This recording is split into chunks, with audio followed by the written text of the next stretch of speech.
빠른 미국 뉴스 전해드립니다. 이란 혁명수비대가 코앞까지 다가온 상황에서 미국 특수부대는 단 한 명의 조종사를 적진 가운데에서 구출해냈습니다. 이건 단순한 구조작전이 아니라 바로 이란 영토 한가운데서 미군 조종사를 구출한 초고난도 구조작전이었습니다. 이번 작전은 도널드 트럼프 대통령이 직접 상황을 추적하며 관여한 작전으로 알려졌으며 단순한 구조를 넘어 공중 엄호와 지상 침투 그리고 정보전이 결합된 복합 작전이었습니다. 사건은 F-15 전투기가 지대공 미사일에 피격되며 시작됐는데요. 특히 최근 러시아산 맨패드스, 즉 휴대용 대공 미사일이 확산되면서 전투기 조종사들에게는 훨씬 더 치명적인 위협이 되고 있습니다.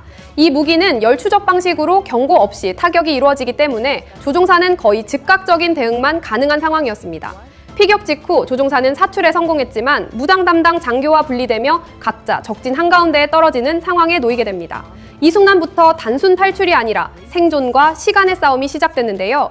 착지 이후 조종사는 낙하산 상태를 확인하고 곧바로 은폐와 회피 행동에 들어갑니다.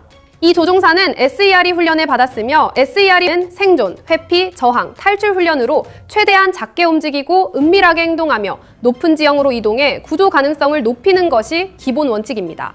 실제로 조종사는 부상 상태에서도 산악지형을 따라 이동하며 약 7,000피트 고지까지 올라갔고 바위 틈, 즉 크레바스에 몸을 숨긴 채 위치송신 비권을 활성화하며 미군과 교신을 유지했습니다.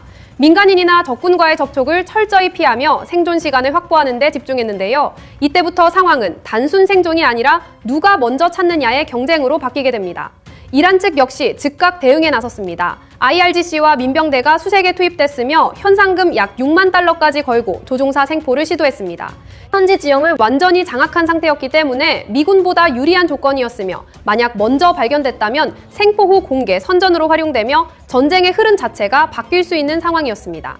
이때 미국은 단순 구조가 아니라 정보전을 포함한 전략을 선택했는데요. CIA는 조종사의 위치를 최초 확인한 뒤 이미 다른 경로로 탈출 중이라는 허위 정보를 퍼뜨리는 기만 작전을 실행했습니다. 이로 인해 이란 병력이 다른 지역으로 이동하게 되었고 실제 구조 지역의 방어가 약화되며 침투 가능성이 열리게 됩니다. 이후 작전은 매우 빠르게 전개됐습니다. 위치 확인 이후 8시간 만에 항공기가 출동했으며 약 12시간 내 특수부대가 이란 영토에 진입했습니다. 수십 대 항공기와 수백 명 규모 병력이 동시에 투입되며 공중 엄호와 지상 침투가 결합된 대규모 작전이 시작됐습니다. 작전은 이란 이스파한 인근 핵시설과 분사시설이 밀집된 지역에서 진행됐으며 공중 엄호 아래 지상 침투가 동시에 이루어졌습니다. 접근하는 이란 병력은 미국 특수부대의 공습으로 차단됐고 조종사는 구조 전까지 지속적인 감시와 보호를 받으며 생존 상태를 유지했습니다. 결과는 명확했습니다. 미군이 먼저 도착했고 조종사는 성공적으로 구조됐으며 단 한 명의 미군 피해 없이 작전이 종료됐습니다. 하지만 이 과정에서도 변수는 발생했습니다. 탈출 과정에서 미군 수송기 한 대가 고장으로 모래에 고립되는 상황이 있었는데요. 해당 항공기에 탑재된 첨단 장비와 기술이 적에게 넘어갈 경우 심각한 문제가 될 수 있었기 때문에 미군은 기술 유출을 막기 위해 직접 자폭 처리하는 결정을 내렸습니다. 이는 장비보다 국가 안보를 우선하는 판단이었습니다. 군사 전문가들은 이 작전을 향후 군사 교과서에 남을 사례, 가장 복잡한 구조작전 중 하나로 평가하고 있으며 정보력과 정밀 타격, 특수작전 능력이 완벽하게 결합된 사례로 보고 있습니다. 또한 이 작전은 하나의 메시지를 분명하게 전달하고 있습니다.